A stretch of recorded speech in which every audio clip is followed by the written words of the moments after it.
आज मैं आपको क्लिनिकली एबीजी देखना सिखाता हूँ। इसमें हम टोटल 5 स्टेप पर बात करते हैं। फर्स्ट स्टेप आता है पीएच चेक करना। ब्लड का नॉर्मल पीएच होता है 7.35 से 7.45 के बीच में, बट जब पीएच कम हो जाए तो वह एसिडोसिस की कंडीशन होती है और पीएच बढ़ जाए तो वह एल्केलोसिस की कंडीशन होती है। सेकंड स्टेप में हम कार्बन डाइऑक्साइड चेक करेंगे, जिसका नॉर्मल रेंज होता है 35 से 45 mmHg। ध्यान रहे कि कार्बन डाइऑक्साइड रेस्पिरेटरी कंपोनेंट है, इसलिए जब इसका रेंज बढ़ जाए तब वह रेस्पिरेटरी एसिडोसिस की कंडीशन होती है और जब इसका रेंज कम हो जाए तो वह रेस्पिरेटरी एल्केलोसिस की कंडीशन होती है। फिर हम बाइकार्बोनेट चेक करते हैं, जिसका नॉर्मल रेंज होता है 22 से 26 मिली इक्विवेलेंट पर लीटर। ध्यान रहे कि बाइकार्बोनेट एक मेटाबॉलिक कंपोनेंट है। यदि इसका रेंज कम हो जाए तो वह मेटाबॉलिक एसिडोसिस की कंडीशन है और इसका रेंज बढ़ जाए तो वह मेटाबॉलिक एल्केलोसिस की कंडीशन है। चौथा स्टेप है एबनॉर्मलिटीज चेक करना। यहाँ तक तो हमने समझ लिया कि यदि पीएच का लेवल कम है, कार्बन डाइऑक्साइड का लेवल ज्यादा है तो वह रेस्पिरेटरी एसिडोसिस की कंडीशन है। पीएच कम है, बाइकार्बोनेट कम है तो मेटाबॉलिक एसिडोसिस है। पीएच ज्यादा है, कार्बन डाइऑक्साइड कम है तो रेस्पिरेटरी एल्केलोसिस की कंडीशन है। पीएच और बाइकार्बोनेट दोनों बढ़ा हुआ है तो मेटाबॉलिक एल्केलोसिस की कंडीशन है। पांचवा स्टेप में हम कंपनसेशन चेक करते हैं कि बॉडी क्या अटेम्प्ट कर रहा है पीएच को फिक्स करने के लिए। जैसे रेस्पिरेटरी एसिडोसिस की कंडीशन में बाइकार्बोनेट का लेवल यदि बढ़ रहा है तो किडनी कंपनसेट हो रहा है स्लोली। रेस्पिरेटरी एल्केलोसिस की कंडीशन में बाइकार्बोनेट का लेवल कम हो रहा है तो किडनी कंपनसेट हो रहा है स्लोली।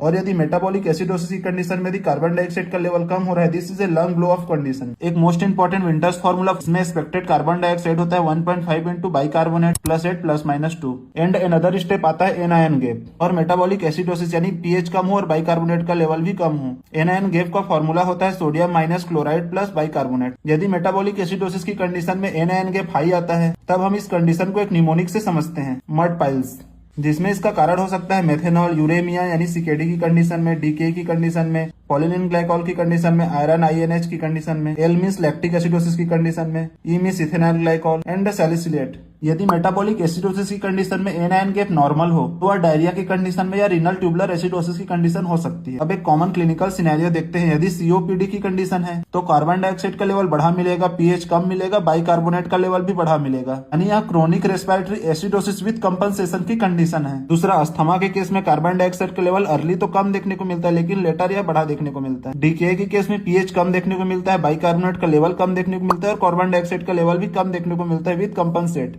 सेप्सिस की कंडीशन में पीएच कम देखने को मिलेगा, बाइकार्बोनेट कम देखने को मिलेगा, लैक्टेट बढ़ा देखने को मिलेगा, दिस इज लैक्टिक एसिडोसिस।